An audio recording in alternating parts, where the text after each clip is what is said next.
Bonjour, je viens à nouveau vous parler du Papis et plus particulièrement vous présenter le prototype de sa version 2 qui est ici. Pour qui ne connaîtrait pas ce projet, je rappelle qu'au départ il s'agissait pour moi de fabriquer un jeu électronique pour mon petit-fils dont le principe est de faire écouter des sons à un enfant pour qu'il retrouve les images associées. Ma fille Gaëlle, qui est professeure de musique et experte du monde de la petite enfance, s'est emparée de l'idée pour lui donner une vraie dimension pédagogique. Elle a redéfini les paramètres du jeu, la durée des sons, la présentation des images, le déroulement des phases, la fonte à employer, les couleurs, etc. Et moi, j'ai traduit ces réflexions en électronique et en logiciel. Si vous voulez en savoir plus sur l'historique du projet, je vous invite à voir les vidéos précédentes et plus particulièrement celle qui s'appelle Prototype Papis version 1.2 et qui présente la version 1 du Papis qui est toujours utilisée dans notre école de musique associative. La version 1 se basait sur des cartes composées d'une petite pochette comme celle-ci et d'un badge RFID qui est avec l'image qu'on ajoutait dans la pochette. Alors c'était parfait pour les très jeunes enfants parce que ça tolère un placement très approximatif. On n'est même pas obligé de vraiment poser la carte. Et donc pour cet aspect, c'était absolument parfait. Seulement pour plusieurs raisons que je ne vais pas rappeler ici, j'en ai parlé dans d'autres vidéos, j'ai souhaité des cartes plus simples à fabriquer, sans aucune électronique embarquée ou autre dispositif complexe. Donc, exit les badges RFID, j'ai mis au point cette version 2 qui utilise des cartes optiques et un capteur spécifique pour les reconnaître. Le capteur optique qui est ici se compose de deux parties principales, l'arche ici, l'arche émettrice, qui émet des flashs de lumière visibles très brefs. Ils durent 2 millisecondes et sont de très faible intensité. Les LED utilisées sont les mêmes que celles qu'on trouve dans les lampes de poche, mais elles sont sous-alimentées. Les flashs sont donc rigoureusement sans danger pour les yeux d'un enfant. La seconde partie de ce capteur optique est en dessous, on la voit pas bien ici. Elle est composée d'un réseau de photodiodes qui viennent recevoir l'illumination des flashs. Les cartes, quant à elles, ne sont plus que des morceaux de papier fort plastifiés et dans lesquels on a découpé ici des échancrures rectangulaires. Lorsqu'une carte est placée dans le lecteur, certaines photodiodes du réseau ne voient plus les flashs de lumière. En fonction de la configuration des échancrures, le calculateur qui est à l'intérieur peut ainsi déterminer quelle carte est présentée. Ce capteur optique peut analyser des séries de 15 cartes au maximum. Mais Gaël m'a fait remarquer que 15 cartes c'est très excessif pour notre application et pour des jeunes enfants, nos séries ne dépasseront jamais 8 cartes. On est aujourd'hui avec des séries qui font 6, 7 ou 8 cartes. Mais il faut retenir qu'on peut éventuellement aller jusqu'à 15 cartes. Alors par rapport au badge RFID qui était quand même bien pratique, on remarquera ici que j'ai conçu le capteur ici, ça a été fait à l'imprimante 3D, avec des arrondis qui permettent quand même de placer très facilement la carte. Normalement elle se glisse quasiment toute seule pour se positionner, et en plus il y a quand même une assez grande tolérance de positionnement avec ce système. Vu la facilité de fabrication des cartes, on a maintenant ici des cartes que tout un chacun peut se fabriquer pour un coût extrêmement modique. Il suffit d'avoir une imprimante et une plastifieuse et un cutter pour découper les échancrures. Vu la facilité de fabrication de ces cartes, j'ai aussi décidé de pousser le nombre de séries possibles à 99. On peut ainsi maintenant avoir donc en théorie 99 séries de 15 cartes.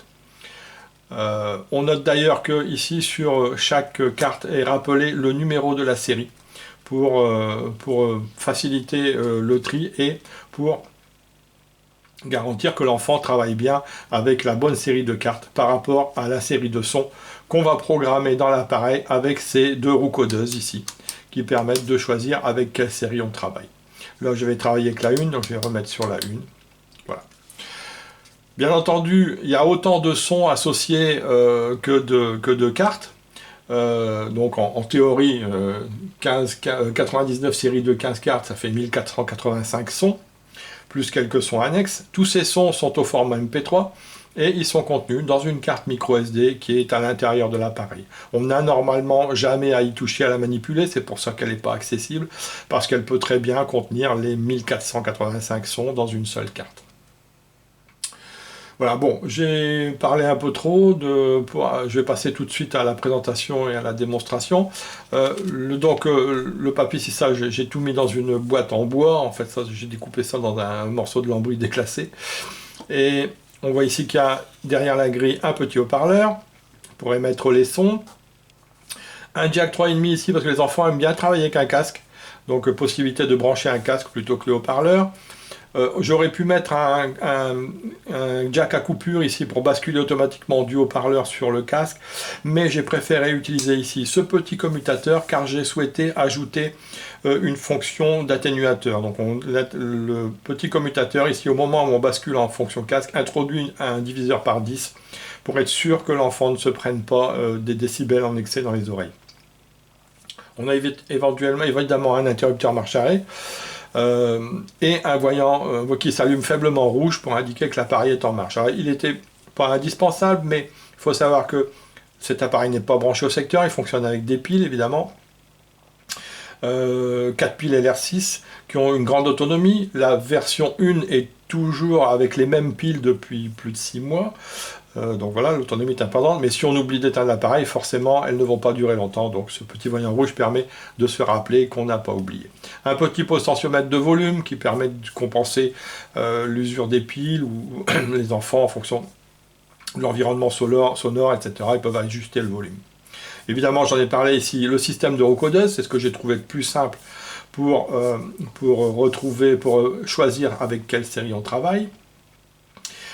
Et je crois que je l'ai dit, cette série elle est reportée sur chaque carte pour bien et aussi pour faciliter leur rangement. Et enfin on a ici ce petit pavé ici qui est le pavé de jeu par lui-même, qui est composé d'un petit poussoir qui sert à lancer le son avec lequel l'enfant veut jouer, et un voyant vert ici qui a deux utilisations. Il va d'abord clignoter faiblement après avoir lancé le son pour indiquer à l'enfant qu'on attend de lui qui glisse une carte sous le capteur. De même, d'ailleurs, il va également apercevoir ici les flashs de lumière qui sont très faibles mais qui sont quand même visibles à cause de la persistance rétinienne. Donc l'enfant, avec ce voyant vert, s'aperçoit bien qu'on attend de lui qu'il place une carte là-dessous. S'il a placé la bonne carte sous le capteur, on va dérouler une séquence de 3 événements. Le premier événement, c'est que ce voyant vert ici, au lieu de clignoter faiblement, va s'allumer de manière fixe pendant 8 secondes et de façon plus intense. C'est la première chose qui indique à l'enfant qu'il a placé la bonne carte. Ensuite, on va m'entendre énoncer à haute voix le nom qui est écrit ici au bas de la carte. Donc c'est le deuxième événement qui va indiquer à l'enfant qu'il a trouvé la bonne carte. Et enfin, on va relancer le même son que celui qu'il avait à trouver. C'est donc cette séquence de 3 événements qui va lui indiquer qu'il a bien trouvé la bonne carte. A l'inverse, s'il s'est trompé, on va juste envoyer une petite clochette brève pour lui indiquer qu'il s'est trompé. Voilà. Je vais mettre en marche l'appareil, on va voir que ça prend quelques secondes à démarrer, parce qu'il y a quand même pas mal de contrôles techniques qui sont faits. Bienvenue sur le Papis, collection 1. Voilà. Alors ce son annonce la carte micro SD qui est à l'intérieur, la collection de série, la collection de 99 séries maximum.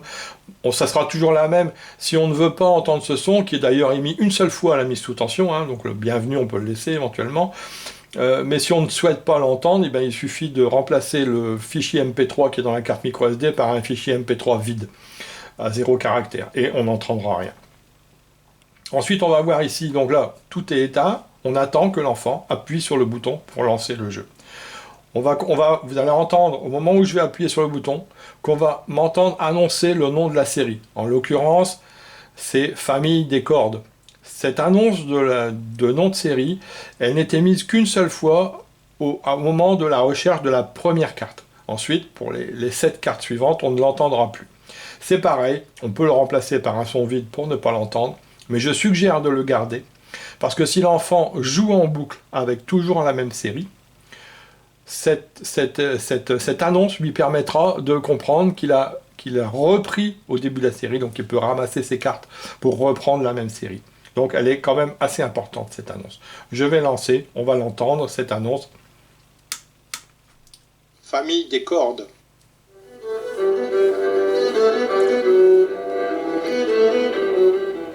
Voilà, je vais baisser. On m'a entendu donc annoncer Famille des cordes.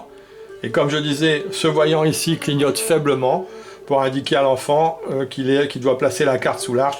Et d'ailleurs, il s'en rend compte aussi, parce qu'il va distinguer vaguement les petits flashs de lumière blanche Donc il doit placer sa carte.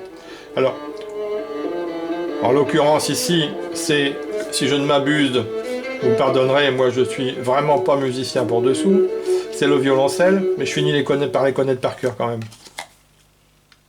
Violoncelle. Voilà. Comme je disais, le voyant vert s'allume fixe pendant 8 secondes pour indiquer à l'enfant qu'il a trouvé. On m'a entendu énoncer violoncelle et on réentend le son du violoncelle. Donc voilà, il a trouvé, il peut ranger la carte et passer au suivant. Pas la peine d'attendre la fin du son, on peut passer au suivant tout de suite. C'est le violon. Violon.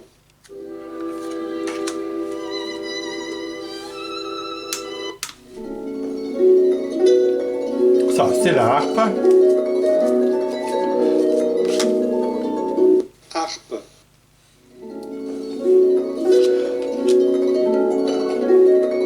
Alors, je vais couper le son avant de passer au quart suivant pour montrer une petite fonctionnalité supplémentaire que Gaël a imaginée, mais là, qui est quand même décorrélée du papis et d'électronique, qui peut s'utiliser sans le papis. C'est le fait que chacune de ces cartes, je prends le violoncelle par exemple, a un recto et un verso.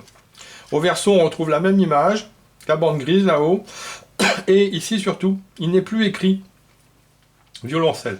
Donc on peut proposer à l'enfant, ça c'est dans le cadre d'un apprentissage de la lecture par exemple, ces petites cartes, ou par contre qui ne contiennent que l'écriture de l'instrument. Et il vient ici placer la petite carte sur l'image. Il peut s'auto-contrôler s'il a un doute en retournant la carte. Voilà, donc ça, cette fonction, elle est intéressante dans le cadre d'un apprentissage de lecture, mais elle est décorrélée en fait de l'utilisation électronique du papis.